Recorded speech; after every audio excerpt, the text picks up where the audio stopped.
Hi, I'm Garvin DeShazer, and today we'll be hearing about one man whose persistence led to a medical miracle that saved his life.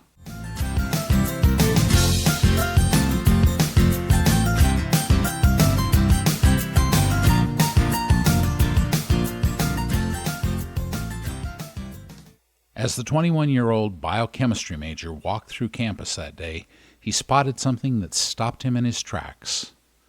It was a 2,200-page endocrinology textbook beside a trash can. For this young student, it was not trash, but a beacon of hope. He'd spent the last several months growing progressively more ill. His heart raced, he got dizzy, and he could only walk 50 feet at a time. When finally he collapsed on the dining room table, it was obvious he could no longer ignore the problem. But the doctors found nothing, and worse, they told him nothing could help. The young man knew that buried somewhere in that 2,200 pages, there had to be a clue that could save his life, and he wasn't going to stop until he found it. It was 1999 in Kansas City, Missouri, and Doug Lindsay was finishing his junior year at Rockhurst University. Bright and determined, he had bold dreams for his future. He wanted to become a biochemistry professor, although he thought it might be more fun to be a writer for The Simpsons. But a mysterious ailment that left him in a perpetual state of exhaustion was not part of his plans. Soon, his symptoms grew to the point that his life was unmanageable. "I felt like somebody had run cheese graters over my tendons," he said. Doctors told him he had mono, but after months of rest, his condition just kept getting worse. The doctors then said to wait it out for 3 to 5 years. What was I going to do, stare at a calendar, he recalls? Tell my friends, hey, I'll call you after the next Olympics? By age 22, he had to drop out of school, and soon he was bedbound for 22 hours a day. I was a grown man lying on the floor of my house, and I was unable to function, he says. My life was a disaster. Physicians and specialists were no help. So I decided to take control, Doug says. Digging into the 2,200-page medical text, he stumbled on a passage describing disorders of the adrenal glands. As he read, he began to think there could be a whole class of adrenal-related autonomic nervous system disorders responsible for the problems he was experiencing. So I wrote up this theory complete with a bibliography and took it to the doctors, he said, and they told me, problems like you describe simply don't exist. But I said, but they could. To the doctors, the idea that a patient, a college dropout, could theorize a class of disorders they had never heard of or treated was absurd. To Doug, the idea that there was a complicated system in his body that nothing could go wrong with was also absurd. So he dived deeper into the research. Within a month, I found a nonprofit organization devoted to the problems I had theorized existed and was told did not, he says. These conditions are called dysautonomias. He devoted himself to learning about the conditions.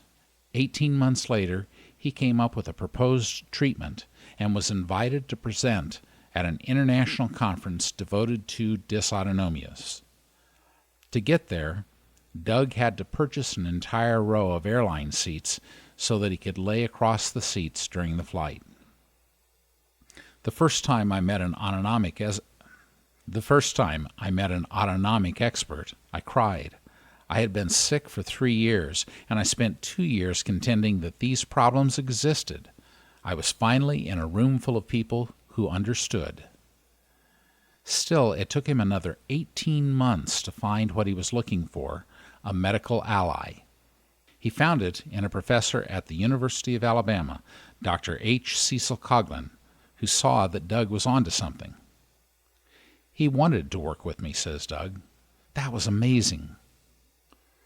Together, the two tried Doug's proposed treatment.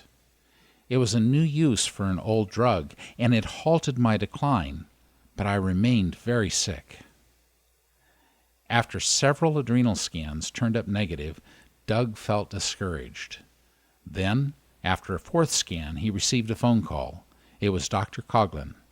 "We found it," he said. The diagnosis was bilateral adrenal medullary hyperplasia, a condition that caused the inner regions of his adrenal glands to enlarge and produce too much adrenaline. The solution, they reasoned, was to remove the center of the adrenal gland to stop the overproduction of adrenaline. Only problem was no such surgery existed, and for good reason. The procedure was thought to be impossible. One of the surgeons described it as trying to cut the peanut butter out of a peanut butter sandwich and leave the bread, Doug says. So again, Doug began digging. He found that the surgery had been done on a cat in 1926, on dogs in 1940, and on a rat in 1980. But the problem was no contemporary scientists could explain how the surgery had been done.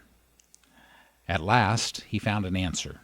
It came in an article from 1923 written by Bernardo Houssay, a Nobel Prize-winning physiologist. Houssay described in detail the surgery he had performed on dogs. Even with that information, it took Doug another 18 months to assemble the medical team to do the surgery. In September 2010, Doug had the procedure. Recovery was slow and arduous. By this time, he'd been sick for 11 years. But in the coming months, he began to stand longer and walk further. Then, on Christmas Eve of 2010, he stepped out in the snow and walked to a midnight church service. Tears streamed down his face. It felt like a miracle, Doug says. One of my neighbors said to me, "A miracle is only a miracle if you can't explain it." Well, after spending 11 years bedbound, I took a long-forgotten 90-year-old dog surgery and built a medical team to turn it into a modern human surgery. That took me from wheelchair to walking. That is the explanation, but to me it still sounds like a miracle. Doug Lindsay had the courage to persist in the face of seemingly impossible odds. He had the hope to keep going, no matter how many said it couldn't be done. He had the scientific rigor to persist in the experiment and the enduring faith to trust in a divinely guided outcome. In short, he made the impossible possible. What obstacles do you face in your life that require an application of courage, hope, science, and faith? Can you say, "I am capable of making the impossible possible" today? Thanks for listening. May your day be filled with love, laughter, and joy. Bye for now.